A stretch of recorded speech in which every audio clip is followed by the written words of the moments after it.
বিদেশে ঘুরতে যাচ্ছেন বা অন্য কোনো কাজে যাচ্ছেন, তার জন্য প্রথম প্রয়োজন পাসপোর্ট। আবার কোথাও কোথাও ভিসা ছাড়া যাওয়া যায় না। সঙ্গে আরও একটা গুরুত্বপূর্ণ বিষয় হলো, বিদেশে যাওয়ার আগে সে দেশের কারেন্সি অনুযায়ী টাকা কনভার্ট করে নিতে হয় বিদেশে যেতে গেলে। তবে জানেন কি, এবার থেকে বিদেশেও চলবে ভারতীয় টাকা।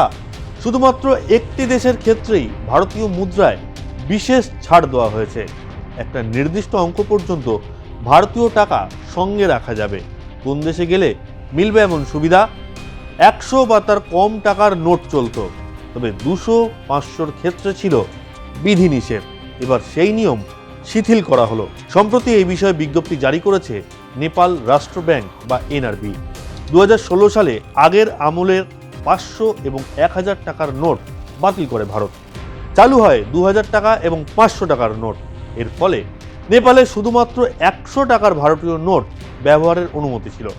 এনআরবির নয়া বিজ্ঞপ্তিতে প্রায় 1 দশক ধরে চলা এই বিধিনিষেধে বেড়াজালের অবসান ঘটল।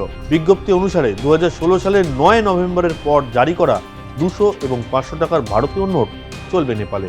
মাথাপিছু সর্বোচ্চ 25,000 টাকা মূল্যের এই দুই ভারতীয় নোট রাখতে পারবেন দু দেশের নাগরিকরা। চলতি বছরের ফেব্রুয়ারি মাসেই এই বিষয়টি নেপালে গেজেট আকারে আনা হয়েছিল। এবার তা বাস্তবায়িত হচ্ছে। এনআরবির মুখপাত্র গুরু প্রসাদ পাউডেল জানিয়েছেন, ভারত ছাড়া অন্য কোনো দেশ থেকে ভারতীয় মুদ্রা নিয়ে আসা যাবে না। একইভাবে নেপাল থেকে ভারত ছাড়া অন্য কোনো দেশে ভারতীয় মুদ্রা নিয়েও যাওয়া যাবে না। তার দাবি, এই নতুন নিয়মের ফলে সুবিধা হবে ভারতীয় পর্যটকদের। সেই সঙ্গে যে সমস্ত নেপালি নাগরিকের ভারতের সঙ্গে ব্যবসায়িক যোগ আছে, তাদেরও সুবিধা হবে। অন্যদিকে ভারত ভ্রমণের ক্ষেত্রে তাদের জাতীয় পরিচয়পত্রকে বৈধ নথিপত্র হিসেবে স্বীকৃতি দেওয়ার অনুরোধ জানিয়েছে নেপাল। ওই নথিকে স্বীকৃতি দেওয়ার অনুরোধ অনুমোদিত হলে নাগরিকত্বের সার্টিফিকেট এবং পাসপোর্টের পাশাপাশি এনআইআরও ভারতে প্রবেশের জন্য ব্যবহার করতে পারবেন নেপালি নাগরিকরা। আপনার পুজো পৌঁছে যাক বিশ্বের দরবারে। প্রতি বছরের মতো এবারও আর+ নিউজ নিয়ে এলো শারদাঞ্জলির সেরা সম্মান 2026। অংশ নিতে সকাল 10টা থেকে সন্ধে 6টার মধ্যে সরাসরি যোগাযোগ করুন আমাদের অফিসে অথবা কল করুন 9836323248 এই নম্বরে। শারদাঞ্জলি শুধুমাত্র আর+ নিউজে। ভারতীয় মুদ্রায় মাথাপিছু সর্বোচ্চ 25,000 টাকা পর্যন্ত রাখতে পারবেন দু দেশের নাগরিকরা।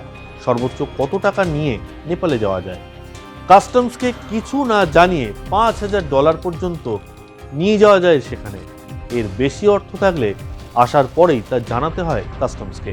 100 টাকার কম মূল্যের ভারতীয় নোট থাকলে পর্যটকরা $5,000 সমপরিমাণ অর্থ ভারতীয় মুদ্রায় আনতে পারবেন। সম্প্রতি ভারত ও নেপাল যৌথভাবে সীমান্ত পারাপারের অর্থ লেনদেন আরও সহজ ও দ্রুত করার লক্ষ্যে ইউপিআই ভিত্তিক নতুন ক্রস বর্ডার মানি ট্রান্সফার ব্যবস্থা চালু করেছে। গত 6 জুন দু দেশের মধ্যে পার্সন টু পার্সন অর্থ প্রেরণ পরিষেবা আনুষ্ঠানিকভাবে শুরু হয়েছে। এই উদ্যোগের ফলে সীমান্তবর্তী অঞ্চলের বাসিন্দা, ব্যবসায়ী এবং পর্যটকরা দ্রুত নিরাপদে লেনদেন করতে পারবেন। নতুন এই ব্যবস্থার মাধ্যমে ভারতের ইউনিফাইড পেমেন্টস ইন্টারফেস বা ইউপিআই এবং নেপালের ন্যাশনাল পেমেন্টস ইন্টারফেস বা এনপিআই এর মধ্যে সরাসরি সংযোগ স্থাপন করা হয়েছে। ফলে দু দেশের নাগরিকরা নিজেদের মোবাইল ব্যাংকিং অ্যাপ কিংবা ডিজিটাল ওয়ালেট ব্যবহার করে সহজেই এক দেশ থেকে অন্য দেশে তাৎক্ষণিকভাবে অর্থ পাঠাতে পারবেন। কি রে, তোর বেশ র্যাশ হয়েছে দেখছি। হ্যাঁ রে, কি করবো বলতো, র্যাশগুলো কিছুতেই কমছে না। অনেক কিছু ইউজ করলাম তবুও কমছে না। তুই এম্বার গৌরীদেবী হসপিটালসে দেখাতে পারিস, ওখানে ভালো এক্সপিরিয়েন্স ডার্মাটোলজিস্ট আছে। গৌরী দেবী হসপিটাল, রাজবাঁধ, দুর্গাপুর। যোগাযোগ 8001003333, 8001113333। ভারতের অর্থ মন্ত্রকের মতে ইউপিআই এনপিআই সংযোগ আর্থিক অন্তর্ভুক্তির ক্ষেত্রে একটি গুরুত্বপূর্ণ পদক্ষেপ। এটি ভারত ও নেপালের মধ্যে ডিজিটাল এবং অর্থনৈতিক সহযোগিতাকে আরও শক্তিশালী করবে, পাশাপাশি নিরাপদ, সাশ্রয়ী ও সহজ সীমান্ত পার অর্থ প্রদানের লক্ষ্যে এই উদ্যোগ গুরুত্বপূর্ণ ভূমিকা পালন করবে। বর্তমানে ভারতে ডিজিটাল লেনদেনের ক্ষেত্রে ইউপিআই সবচেয়ে জনপ্রিয় মাধ্যম। অর্থ পাঠানো ও গ্রহণ করার পাশাপাশি মোবাইল রিচার্জ, ডিটিএইচ রিচার্জ, বিদ্যুৎ ও অন্যান্য বিল পরিশোধ, ফাস্ট্যাগ রিচার্জ সহ নিত্য প্রয়োজনীয় নানা আর্থিক কাজ ইউপিআইয়ের মাধ্যমেই সহজেই সম্পন্ন করা যায়।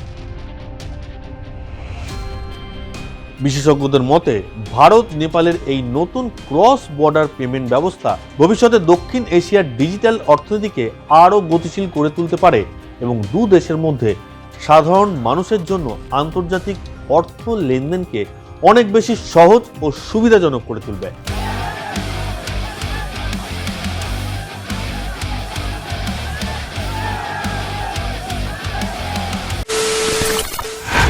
খবরের নামে প্রতিদিন সন্ধে আপনার ড্রয়িং রুমে কি শুধুই চিৎকার চেঁচামেচি খেয়ে আসে? বিতর্কের নামে চলে গালাগালি আর কাদা ছোড়াছুড়ি। এবার সময় পরিবর্তনের, কারণ আমরা কান ফাটানো চিৎকারে বিশ্বাস করি না। আমরা বিশ্বাস করি খবরের সত্যতায়। আমরা কোনো পক্ষের হয়ে গলা ফাটাই না, আমরা সাধারণ মানুষের হয়ে প্রশ্ন তুলি। চিৎকার নয়, শুধু খবর হবে যেখানে বিতর্ক আছে কিন্তু কুৎসিত ঝগড়া নেই। সঠিক তথ্য, বিশ্বস্ত খবর। নজর রাখুন আর প্লাস নিউজে।